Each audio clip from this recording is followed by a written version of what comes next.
like, he was just honest, and I think anyone in any way of life just wants honesty. Yeah. And if someone's going to sort of fill you with a say, oh yeah, I'm going to do this, but he actually doesn't do it, you end up sort of resenting him.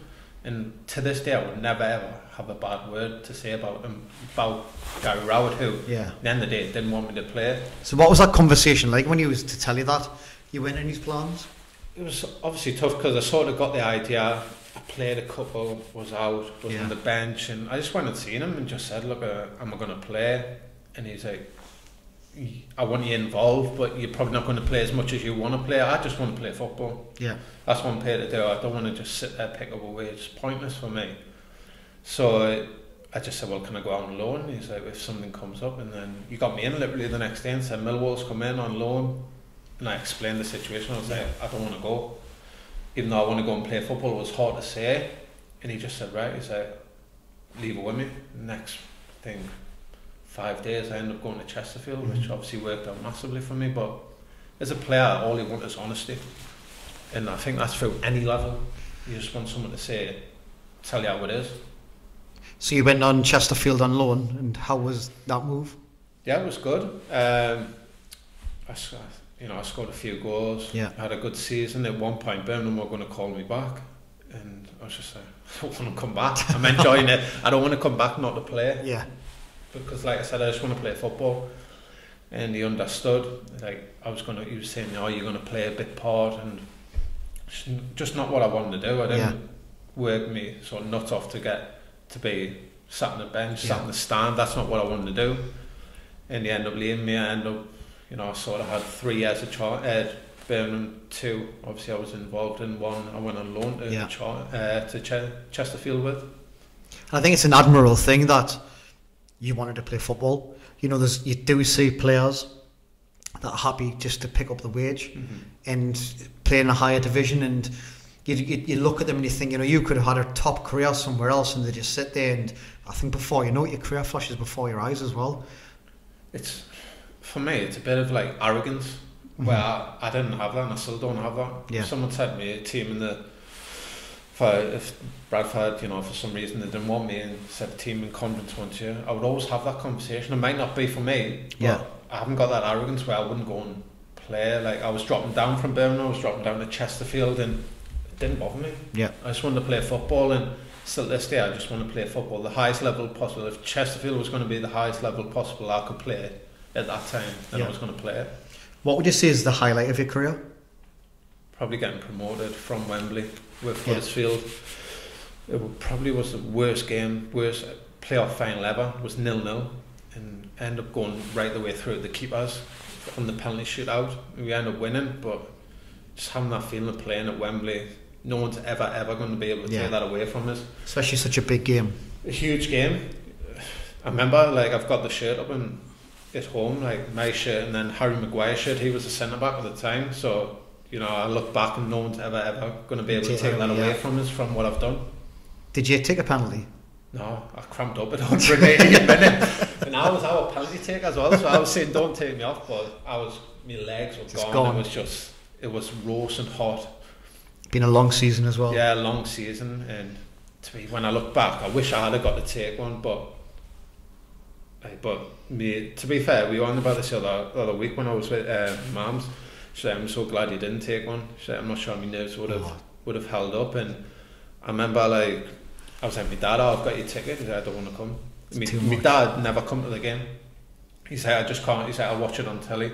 Yeah. So he didn't want to come. He said, "I can't watch it. If that goes to penalties," and he said, "If it goes to penalties, I won't be able to watch." So, but obviously it was unbelievable day. I had the amount of family I had there and friends. It was class. And if we look at your career now, we spoke about it earlier on at Bradford City, another massive club. Something we touched on before we had the cameras on was how different it's been playing without a crowd. It's obviously, you played, 10 years, well, to be fair, since you were a kid with fans, starting at Wallsend, and then last year, obviously, the COVID hits and the season gets stopped and there's no fans there, and it's just not the same. Obviously, football is fans. It's a fan-based thing. It's like everyone says the game isn't the same without the fans, and it's not. 2 games this year we've had fans in, but it's been like sort of limited capacity, and it was alright. It was better than nothing, but it ain't the same. Like, you know, for us, the sooner we can get fans in, especially a club the size of Bradford. Yes, I suppose with you being the number 9, the centre forward as well, that relationship you'll have with fans when you score the goals, you know, that's something that you haven't really had the opportunity to build with them just yet. No, so I signed in the deadline day sort of before COVID hit in January, and I think I only played about 4 or 5 games with fans, and I scored in 2 or 3 of them, and it was unbelievable. But mine played with fans since, so it's mad sort of. I've been there for a while, but I've actually only played 5 games in front of them, which is obviously not good enough.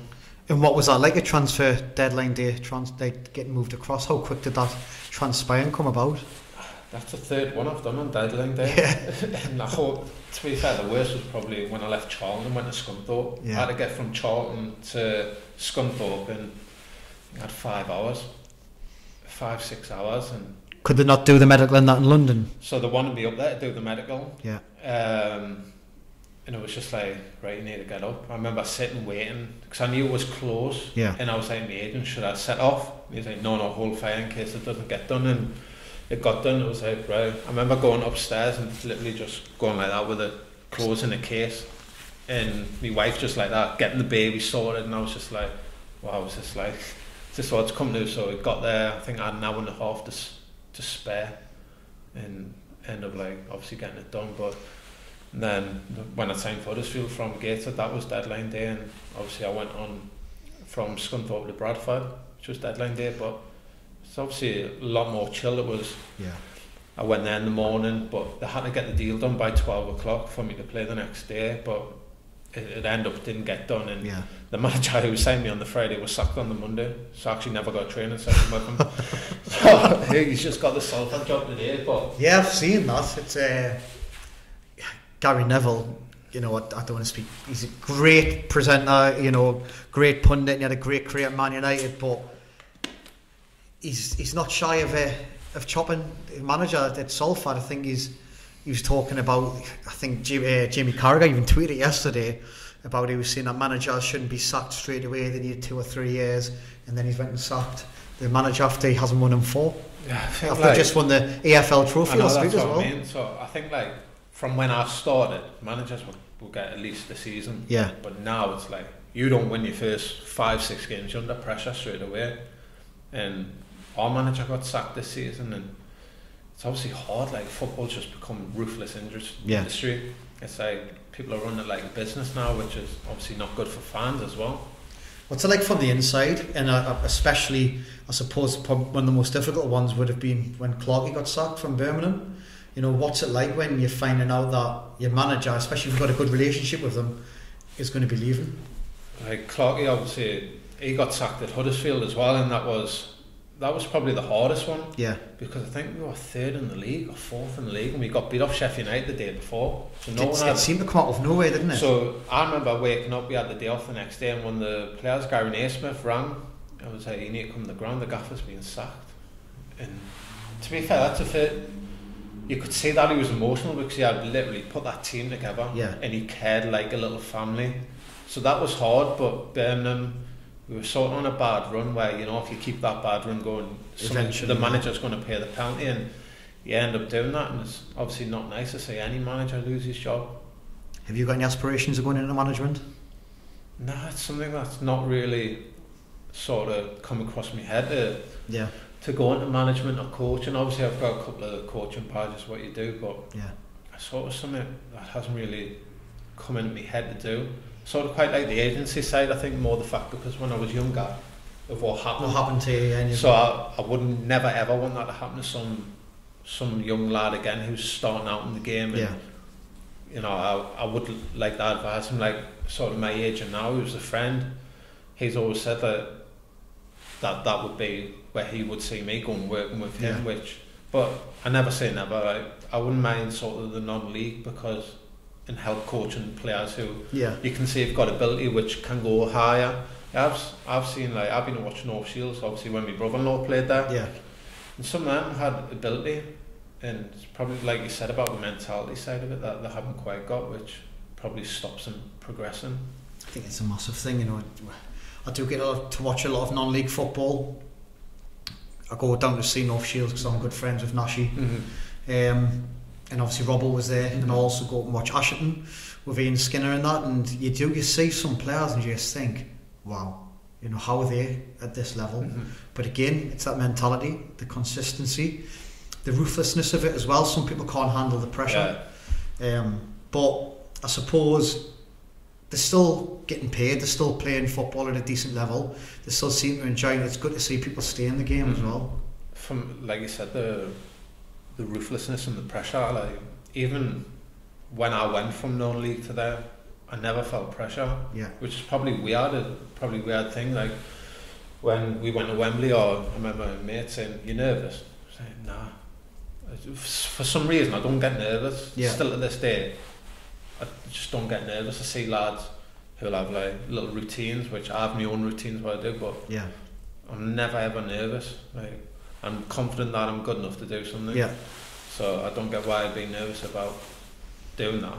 And obviously, I'm playing that level for a reason. And you know, I always believe in myself that I'm good enough to do something in that game, whether it's score a goal, whether it's, you know, I'll always work hard.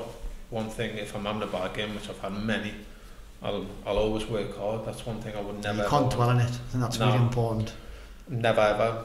I'll always watch clips back, good or bad, and by Monday I'll be like, right, what's next? Back in the training. I think, you know, something that, especially in the academy, that we look at with the players is, you know, everybody can have a bad game. You're human. You know, some of the best players in the world have had bad games. You know, we've all seen Cristiano Ronaldo and Lionel Messi have a bad game. Nobody can be perfect every week, but I think it's about the intention. You know, did they try? Did he give 100%? Were your intentions right in the game? And you can excuse it. I think there's some players that maybe don't get to the top. The reason they've had a bad game is because they haven't put a shift in. And I don't think there's an excuse for that. I think it's inexcusable. And someone got with the mindset now, I think in football is completely different. Young players, I think they need to realise that if you want to be the best, you've got to act the best. You've got to give 100% in training, you've got to give 100% in every game, and you can't look at examples of players from a bygone era like a Paul Gascoigne and say he wasn't the greatest trainer. A, things have changed now. You won't get through an academy system, you won't get to the very top if you don't try. And B, Paul Gascoigne's one of the greatest footballers England's ever produced. You can't compare yourself to people like that. I remember having this conversation just last week with a lad at Bradford, probably similar age to me, and we're just talking about, like, obviously from the young pros now to when we were both young pros, and it's so different. Obviously the game's changed, I get that, the social media thing it's different from when I was young to it is now, but you should still have that same mentality. If no one's going to outwork me, I had that from non-league to still this day, till the day I stop playing. I will always have that mentality. I might have 5 terrible games in the bounce, but one thing no one will ever be able to say is you didn't work hard, you didn't try. I think if you're getting hit with that brush, you're not trying. It's probably the worst thing in our industry. That he doesn't try him, but he's got loads of ability. But he doesn't work for the team. So what you used to say to me?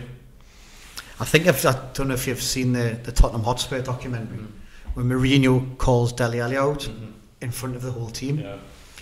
For me, I think that when I look at Dele Alli, I think Dele Alli looks mortified. I know it doesn't come across like he doesn't start shouting and bawling, but he looks to me mortified. He looks like the gaffers just called us out in front of the whole squad and called us lazy, which I think it's a big deal. And you'd see off the back of that, you know, he's barely kicked a ball for Tottenham in the last 18 months. For me, no one sees what happens behind closed doors. So everyone's saying Dele Alli got so much ability, you can't doubt that, but no one sees the way he trains. No one sees what happens. Like, every fan's going to think, why isn't Dele Alli playing? Why isn't Bale playing? No one's saying what they're doing day to day. But for me, if a manager has a problem with someone, like he did with Dele Alli in that documentary, you should call it out. And if me as a senior player now in our dressing room, if I had a problem with someone and I've done it, I would tell them. But I'm not telling them because I'm sort of picking them out. Like, if you hadn't tried, it wouldn't matter if you were older than me or younger than me, I would dig you out and I would say, you know, like, why aren't you trying? Yeah. And I think you get that respect more because you're doing it for the team. And don't get me wrong, I've had fallouts with players, but after the game we'll go and get a coffee, we'll go and have a beer. It's nothing personal, it's just because you've got that winning mentality where you want to win, you want to be the best. Where now some younger lads don't have that, which is obviously hard for senior lads to look at and see. I'd imagine it'd be extremely frustrating. It is, but I've played with lads who have that sort of chip on the shoulder because they know they're that good. Yeah. And I've played with lads who probably haven't got as much ability, but will run through a brick wall for you. And it's generally them ones that you find maybe will have a better career. Yeah. I always hear people are going about Ravel Morrison and Lee Clark. Always used to mention him at Birmingham, and he was there just before and said he had the best ability ever, but he just didn't work hard, which is obviously not a nice tag to have. And obviously, like, no one sees what happens. I can only speak from, you know, like, seeing articles about him, but when I've played and seen him play, he's unbelievable. I think, you know, the player that more recently was getting dug out by fans and etc. was Jesse Lingard. I played with Jesse in Birmingham. It turns out that Jesse's had a lot going on in his personal life, a lot. He's got a lot of responsibility away from football. And now he's went to West Ham and he's kind of, the shackles are off. He's got that off his back, you know, and he's back in the England squad. His ability is unbelievable. When I played with him, he scored 4 in his debut for Birmingham, and it was like that. When I look back on my career, I'll always be able to say I played with these type of players. And people might say, "Oh, you weren't good enough to play here," but I've done it. Yeah. So I can't play this many games at that level and someone say I'm not good enough, because I know I am. And like you know, I said about the abuse that Jesse was getting, I sort of had similar charm. When I didn't have a good start, I had a couple of injuries, and everything that seemed to happen was my fault. Yeah. But that didn't bother me. People could send me messages in there. I wasn't bothered. I just had that mentality where it doesn't bother me. You can write stuff, whatever you want. Still to this day, like I've said it, I'm not bothered about it. It's something that's been highlighted quite a bit lately in the press, is social media and how the impact that it has now on the modern game. And you mentioned earlier, when we were speaking before the podcast, about that you have been sent personal messages over social media. Do you think there's more that could be done to not only combat what's happening on social media, but to help educate young players about social media use? Yeah, like, you know, I think, well, I didn't have any like sort of media training, any social media training, but as a human, you know what's good and what's not good. These people know what they're saying. They know what they're doing. Yeah. I found like the abuse that I had personally always seemed to be younger kids. Yeah. Who, if you seen them in the street, they wouldn't say anything. No. They're probably not old enough to be out without their mums. Like, I had one probably about 5 months ago. I mean, I wouldn't say what he said. He must have been about 14, saying I was this and that, in the words he was using, because I'd left Scunthorpe. But I'd left Scunthorpe last January, but he'd just obviously been bored, for I'm going to send him abuse. And so, why? What are you gaining from that? It's just like, there's no need. Like, so for me, there should be like learn about the verification now of social media, where people need to verify who they are, the ages and things there, which I think it should, because you see like the Bellingham shed thing the other day. Yeah, it's absolutely shocking. And you know, it happened the other night again with Fred in Manchester United. You had the thing with Jude Bellingham last week.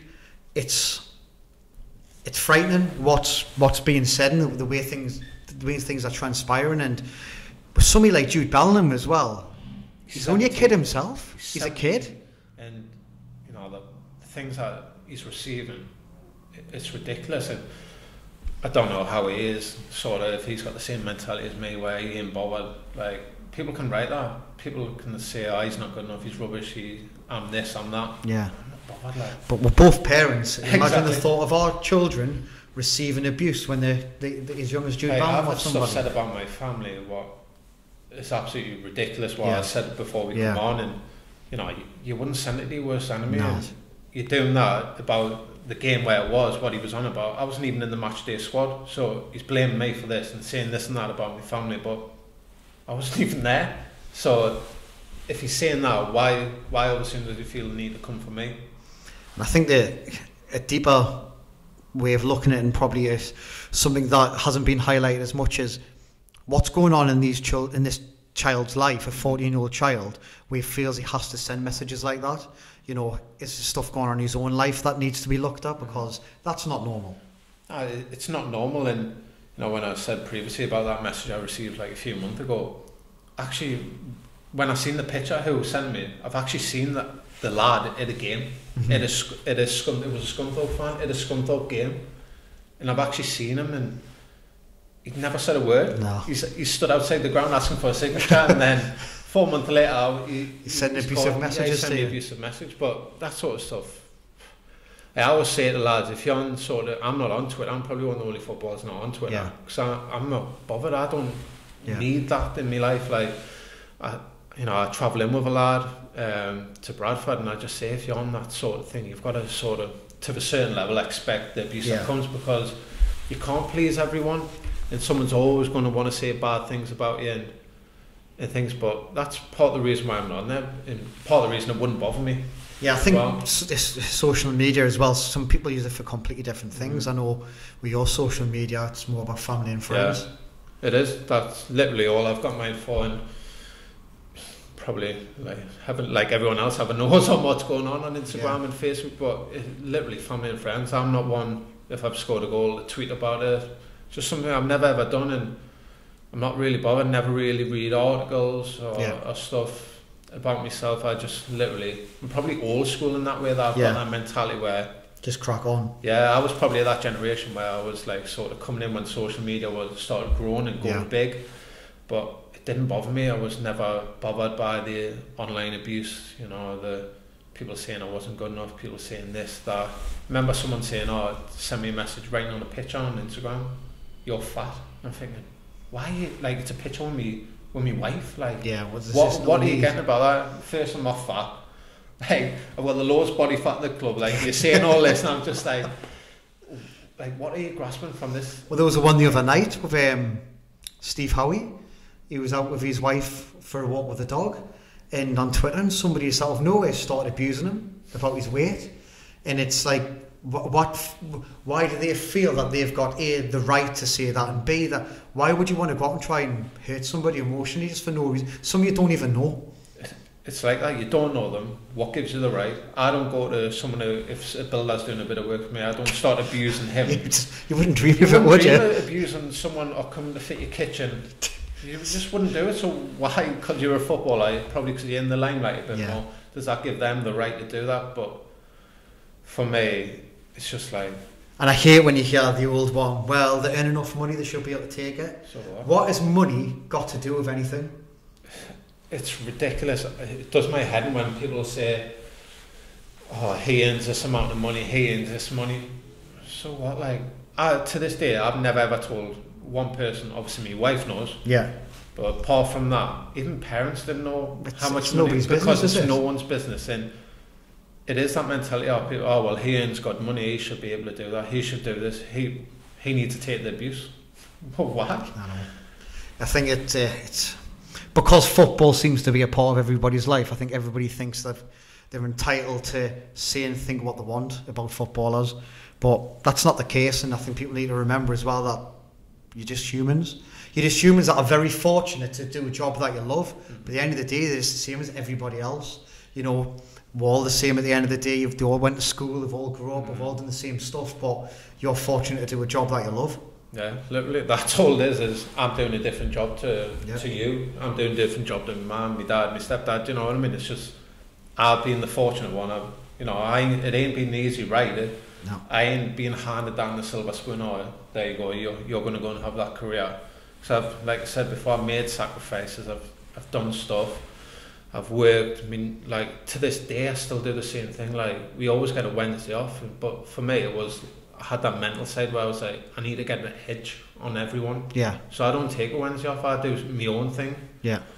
and I probably drive the physios, the fitness coaches, everyone insane, but it's just the way I am. Like, that gives you your edge. That's in my head what I got from coming from non-league. I need to get an edge on the sort of like David Unsworths of that era coming into league football that give me that edge where I knew that they weren't doing, so I already had that one up on them, and to this day I still do it. And when you look at the very, very top, Cristiano Ronaldo, you know, after the last lockdown he come back and he broke all the fitness test records. But we done like pre-season obviously not too long ago, and you know, some of my age, 31, 32, you'd expect middle of the road. I was at the front, and people saying, wow, you come back.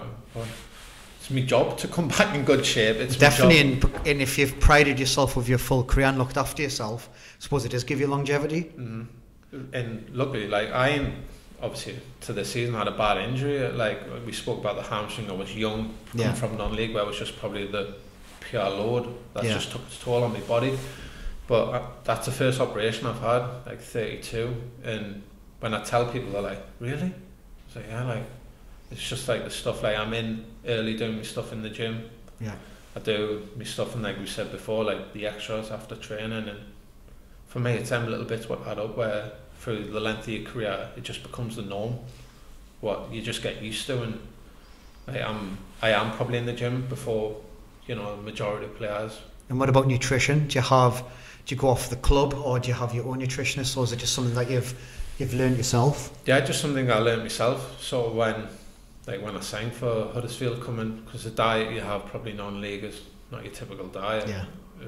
You know, like you said, the people Dominoes and cans on the way. Yeah, literally cans, and you know, you go in the clubhouse after that's pie, chips and peas, and it was sort of changing my mentality away from that, and learning about the foods that were good for me and worked for me. And still this day, I still have the same pre-match that I had all my career, and it's the most disgusting pre-match ever, but it's what works for me. Yeah. And for me, it's massive. Like, what is it then? It's the driest chicken breast ever. Pasta and beans. It's disgusting. It's literally mixed of pasta and beans. But if you're having that at 9 o'clock in the morning for a 12 o'clock kickoff, it's disgusting. But it's just what works for me, and it's what my body. Pre-match routine as well, isn't it? And so I'm big on that. I don't want to change stuff, and where if it means like me looking after my body for however long my career is, 15 years, it's short when it's in sort of life years. Yeah. So for me to play however many games I get out of my career, like I said, I never want to look back and have regrets. And if I could have done more off the pitch, that's why I do more.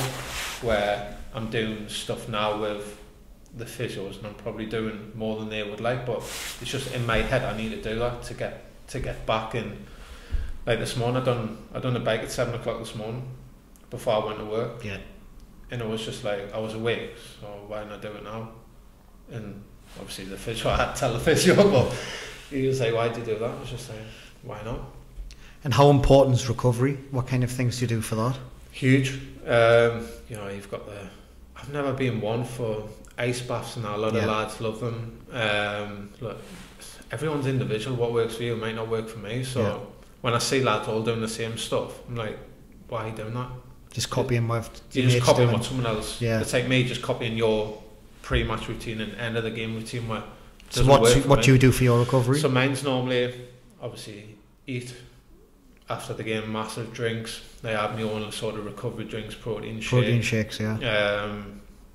And then the next day it's normally like I would never ever lie around. I would always do something. Whether that's go for a walk, a little spin on the bike. Do you use resistance bands at all? Yeah, so to be fair, I've been having a laugh with the lad. He's big on yoga and I'm not big on it. For me, it's never really been something I've done for my career. I've done it a few times, but it's not something I've benefited from. Obviously, I stretch and things like that, but it's more... At Birmingham, we always done sort of an upper body session on a Monday. That was our recovery with the spin and stretch and foam roll, which I still do to this day. I still do that on a Sunday where some lads play for Bradford, play other teams, might not do anything. That might work for them, but what works for me is getting out and doing something. So is your recovery at home, or do you have to go into training? Yeah, so lucky I've got like a sort of a gym at home. You know, I've done I spent money on like my double garage, I'd done it basically into the gym. Yeah. You know, I spent money on it, but that money I've spent will give me more years in the game, which I think so it's an investment, isn't it? So it's an investment for me. I've got sort of the ice machines and stuff, what I use. Obviously it's been huge for me when my knee used the game ready.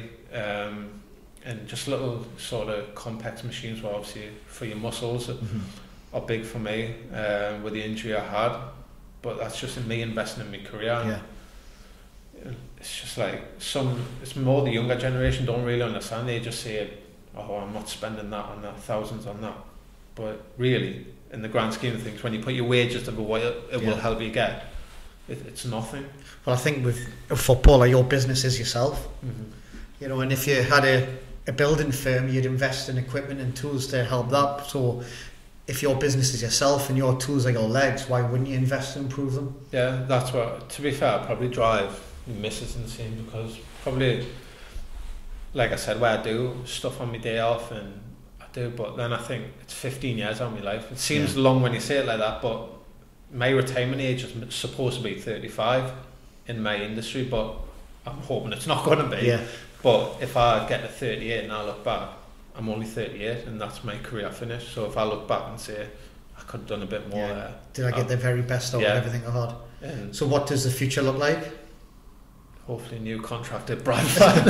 Well, that's the plan. But now obviously first things, obviously get fit. Get fit, score more goals, and obviously hopefully sign a new deal at Bradford, what we spoke about.